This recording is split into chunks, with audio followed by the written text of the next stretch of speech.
I'm Laura. I am a mom of two. I'm a holistic nutritionist, and I am the founder of The Lavish Method, where I teach women who just want to lose weight a simple way of eating that doesn't involve giving up wine or chocolate or all of the good things that make life worth living. And so we're going to talk all about how to deal with summer vacations tonight. But before we do, I have to tell you guys my story from today, because I think it's pretty hilarious and I feel like you will appreciate it. So I am currently working on a new guide for you guys. As you know, I love my wine. Tonight we're having a low sugar Sauvignon Blanc, I believe. I love my low sugar wine. It's my thing. I spend a lot of time teaching people how to pick wines so they have the least amount of sugar, most amount of flavor, all of that good stuff. So today, as I was researching, doing some very important market research for the new guide I am putting together, which should be out by probably next week, on low sugar wines, the best ones, how to pick them, what it all means, how to know how much sugar's in the wine you're drinking, all that stuff. As I was doing the research, I have a section on my top 3 picks for red, whites, etc., right? Sorry, wine break. And so I was on the LCBO website. And I was just kind of sorting through the different white wines, kind of looking at different options, trying to remember my favorites, and I happened to hit sort by price, okay? And so I hit sort by price on the white wines, and I found this Chardonnay, and the sugar content was amazing. It was 3 grams of sugar per liter, which is one of the lowest, and it was priced at $5.55 a bottle. So if you guys aren't here in Canada, if you're in the US, that's not that exciting, but here in Canada, you can't get wine for that price, okay? So I got so excited. And as you may or may not know now, the LCBO will ship you wine, right? So you can order online. You can actually order your wine online and you can have it shipped to you. So I see this low sugar white Chardonnay, which is my favorite type of white wine, on for $5.55. So obviously I ordered 20 bottles of it, right? Like that's what you do when you see wine for that cheap, for $5.55. That's low sugar. So I ordered 20 bottles of this wine. So excited. Get my shipment notification that it's on its way. Life is great. I'm really pumped about this. So day goes on, and we had dinner guests tonight. We had dear friends from Toronto who were in town, and so they were here all afternoon and all evening, and we're sitting around eating dinner, and my husband got home from work.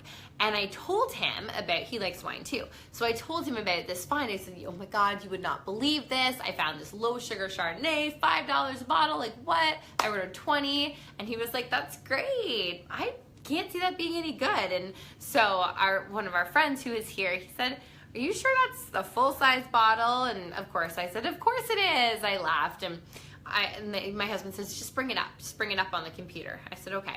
So I grabbed my laptop and I searched the LCBO, and I did the same thing, and I pulled it up, and it was a half bottle of wine. It was a 355 milliliter bottle of wine. Not a real bottle. So I have 20 half bottles of wine coming to my house tomorrow or the next day. Not that good a deal. Like $11 bottle. Anyway, that's my story. Okay, it's 8:04. I don't want to waste any more of your time, but if you're watching now and you can hear me, and you heard that story or didn't hear that story, whatever, but if you can hear me, just do me a favor, click the like or the heart or something on there so I know that the volume is turned on and you guys can actually hear me. And I will actually get started with the real reason we're on tonight, not to laugh at my wine excitement and stupidity, but to talk about how to deal with vacations, because that can be one of the hardest things to deal with when you are working on making changes, and especially when you're actually, you're doing something that's working and you're seeing momentum and you're excited about it, but you know that, when you go on vacation, a lot of times things change, right? So as I was on vacation last week, I've worked over the last few years, with myself and with my clients to try to figure out the best strategies for vacation.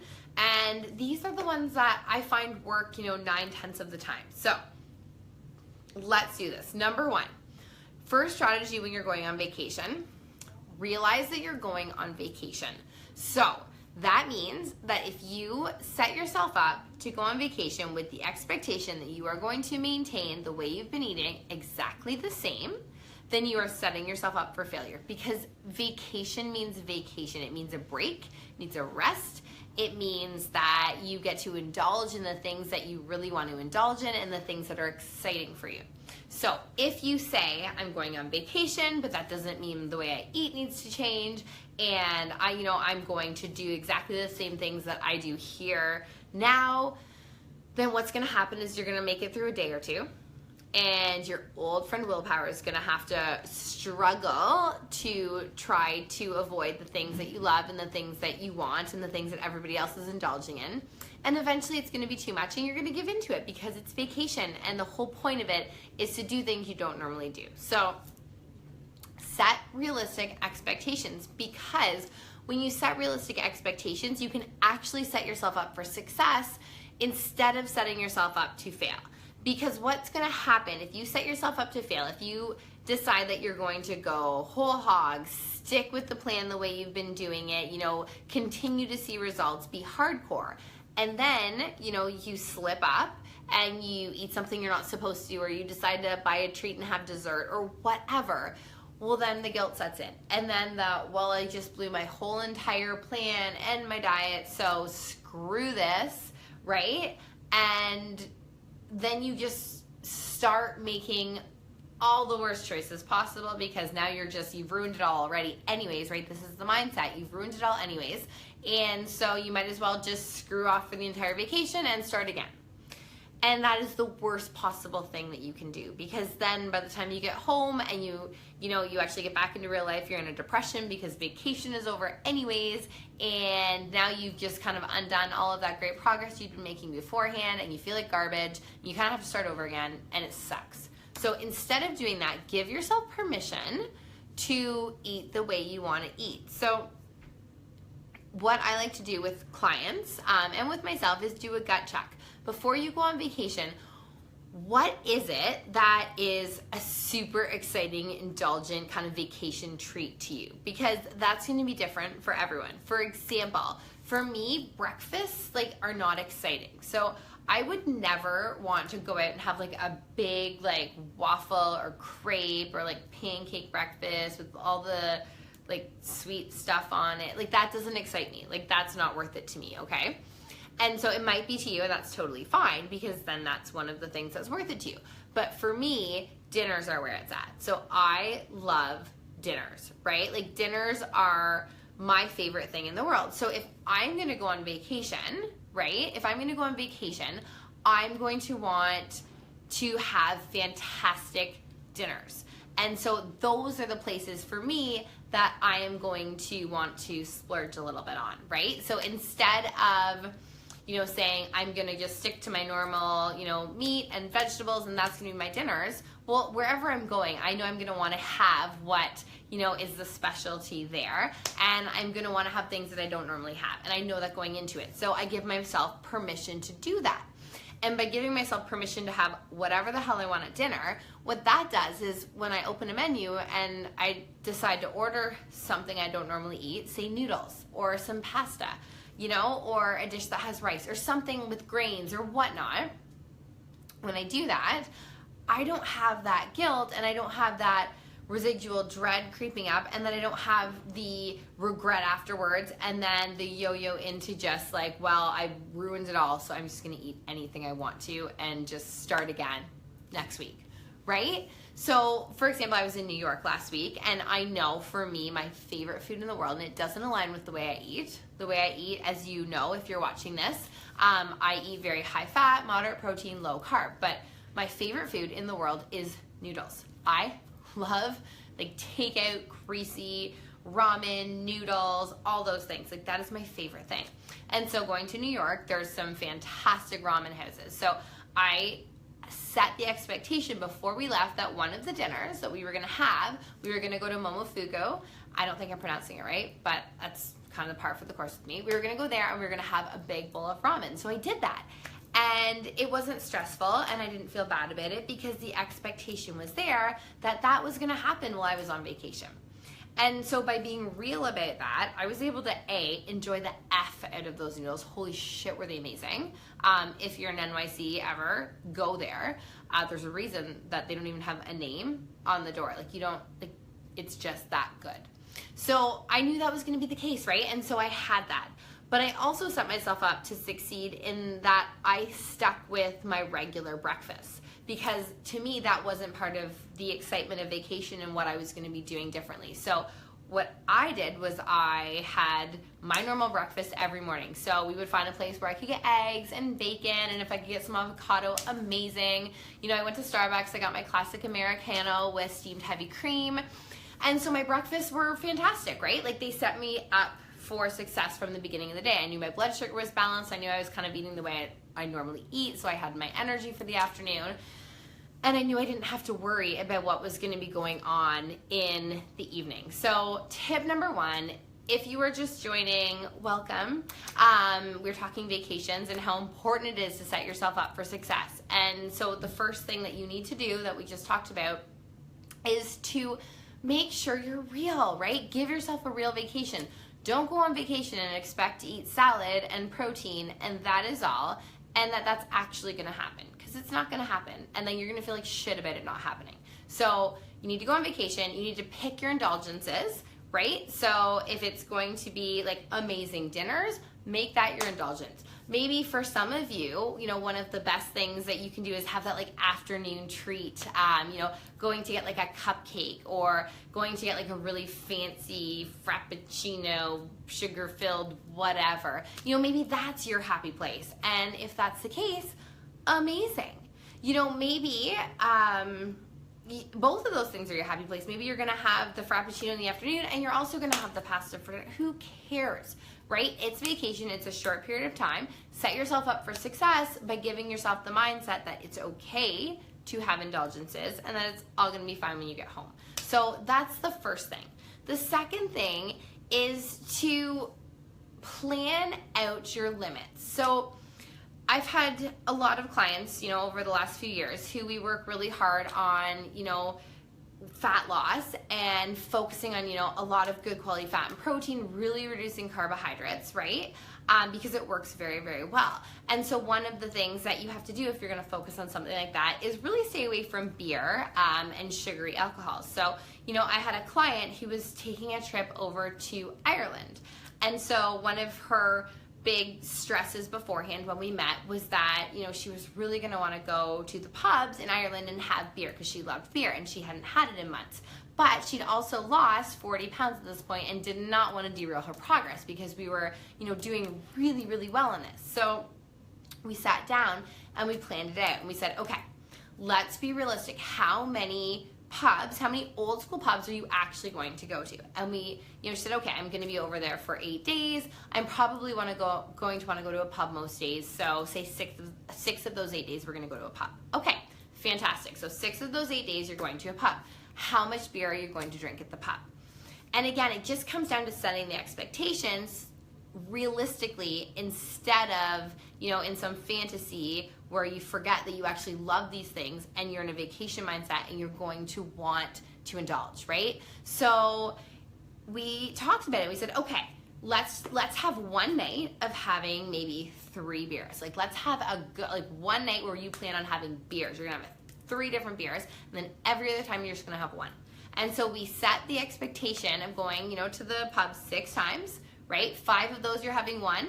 1 of those times you're having 3. So that's what, 5, 8. So 8 beers over the course of the holiday, right? And if you decide, you know, on day 2 that you're gonna have 4 beers, amazing, but now you only have 4 beers left, right? We set up a limit and we basically gave her mindset the okay to have those beers, but within a boundary. And things like that work really, really well, right? Because there's no more fighting the mindset beast. I have to check it out. Philomena says, oh, I'm thinking that's an older comment from this video. Sorry. I never get to see them on my phone. I don't know why. So anyways, so setting the expectation, being real with yourself and actually setting realistic limits, not fantasy limits, it's the game changer, guys, when it comes to like doing a vacation. And it's not that you have to maintain your progress. It's okay to slow down. It's okay to gain 2 pounds back over vacation. It's not a big deal. We know how to lose the fat now, right? Like if you're seeing progress, it means you know how to do it and you're doing well with it. So it's okay to take a break. It's okay to take a breather. What it's not okay to do is to set an unrealistic expectation that you are not going to take a break. You're going to continue full steam ahead, even though you're on vacation and everyone around you is going to be having fun and indulging.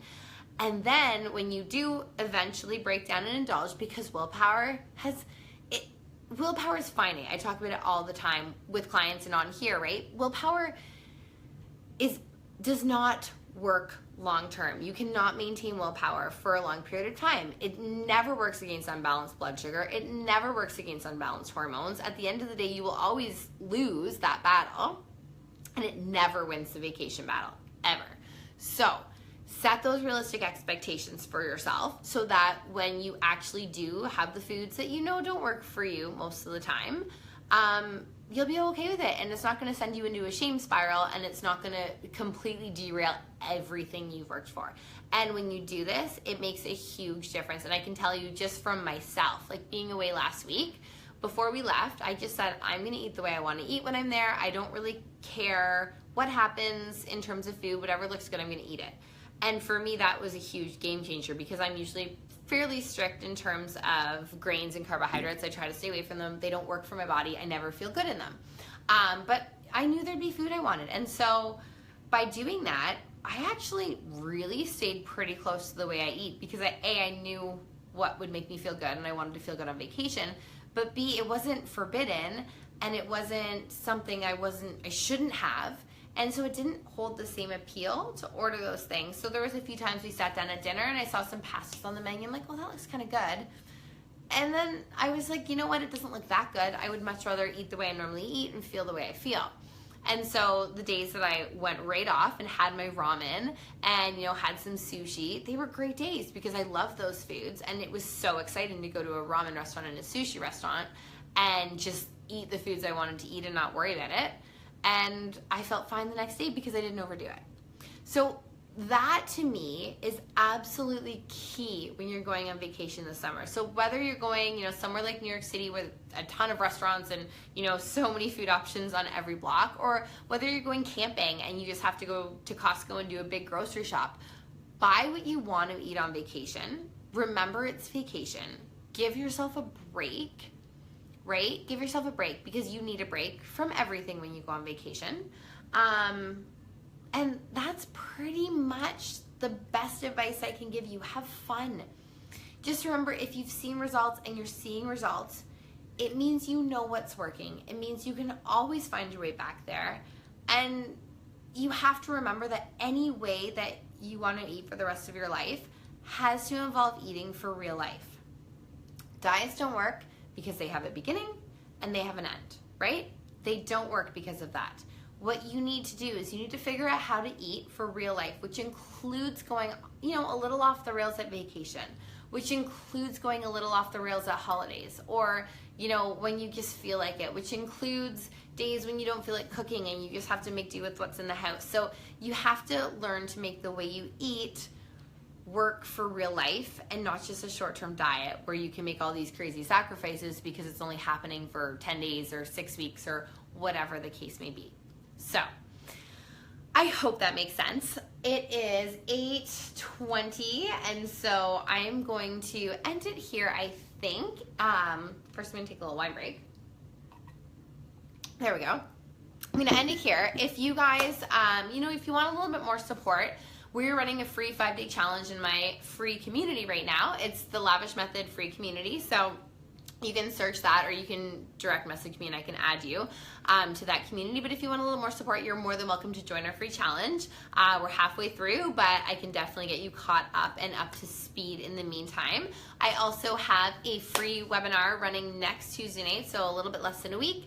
And we are going to be going a little bit more in depth, talking about, craving control and blood sugar and all of those key things when it comes to seeing results in your fat loss and, gaining energy and all those important things. And that is really going to be it for me tonight. If you want to sign up for the webinar, head over to my website, www.lavishnutrition.com. If you are watching this on the replay and you have questions, make sure you ask them in the comments, tag me in the post. I will make sure I answer them ASAP. If you are just heading on vacation, I hope you have a freaking amazing time.